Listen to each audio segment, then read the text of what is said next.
Having to choose another profession, I learned to fly planes. I flew a little all over the world, and it's true that geography served me well. At a glance, I could distinguish China from Arizona. That's very useful if you get lost in the night. And so, in the course of my life, I have lots of encounters with lots of serious people. I have lived a great deal among grown ups. I have seen them up close. It hasn't done much to improve my opinion.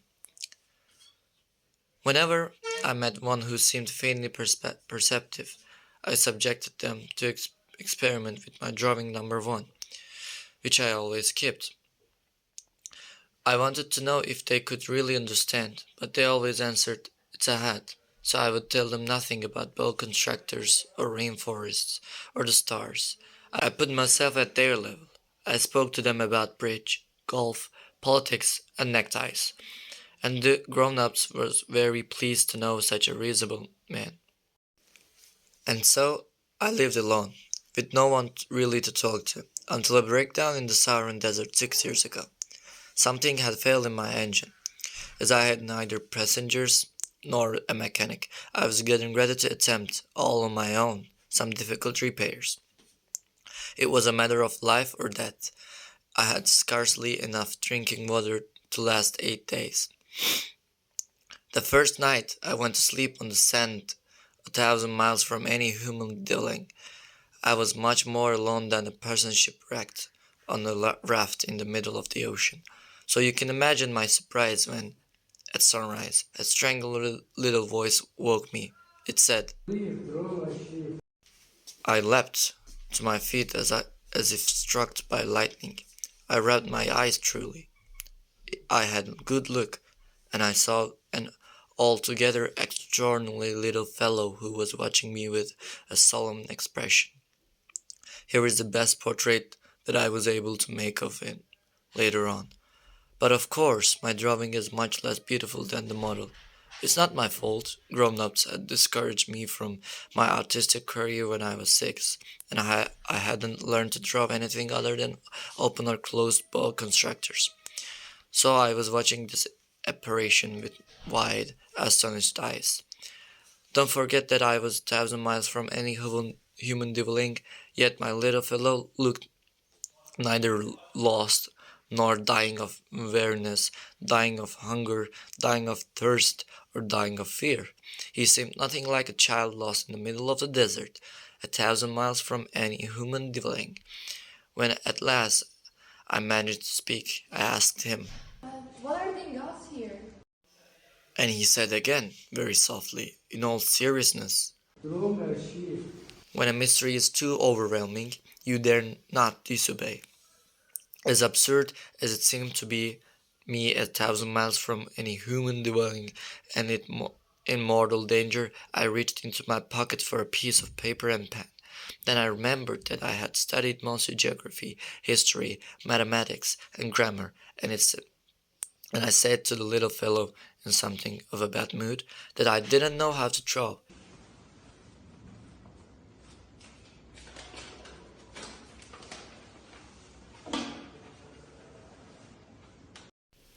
As I had never drawn a sheep, I read it, for his benefit, one of the only two drawings I was capable of, that of one of the closed bow constructors, and I was astonished to hear that little man reply, No, no, I don't want an elephant inside a boa constrictor.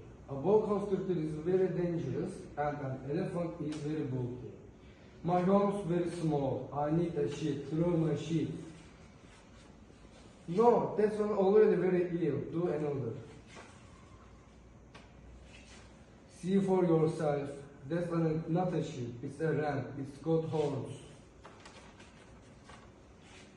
That one, that one's too old. I want a sheep that will live a long time. Finally, my patience at an end, as I was in a hurry to start dismantling my engine. I scribbled this drawing, and I exclaimed, That's the correct. The ship you want is inside. but I was very surprised to see my young critic's face light up. That looks exactly how I wanted it. Do you think this sheep needs a lot of grass? Why? Because my place is very small. I'm sure it will be enough. I've given you a very small ship. Not that small. Look, it's fallen asleep. And so it was that I made the acquaintance of the little prince. It took me a long time to understand where he came from. The little prince who asked me lots of questions seemed to never hear my own. Little by little, things he said at random revealed everything to me. When, for instance, he saw my plane for the first time, I won't attempt my plane. It's far too complex at drawing. He asked me,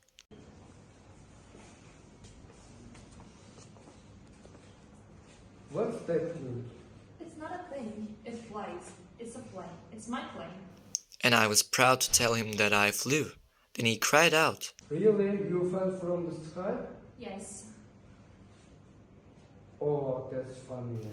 and the little prince gave me a pretty laugh that irritated me profoundly. I want my misfortunes to be taken seriously. Then he added, So you also come from the sky. Which planet are you from? I saw at once a glimmer of light in the mystery of his presence, and asked bluntly. Why do you come from another planet? But he didn't answer. He nodded his head gently while considering my plane, It's true that you can have from far on that. and he sank into a daydream that lasted a long time. Finally, taking my sheep out of his pocket, he buried himself in a contemplation of his treasure. You can imagine how intrigued I was by this partial revelation about these other planets. I tried to find out more. Where do you come from? Where is home for you? Why do you want to take my sheep? The good thing about the credit you have given me is that it can be its house at night. Of course. And if you're good, I'll also give you a rope to tie up with during the day. Teeth up? What a strange idea. If you don't tie it up, then it will wander off and get lost. Where do you expect it to go? Anywhere, straight ahead.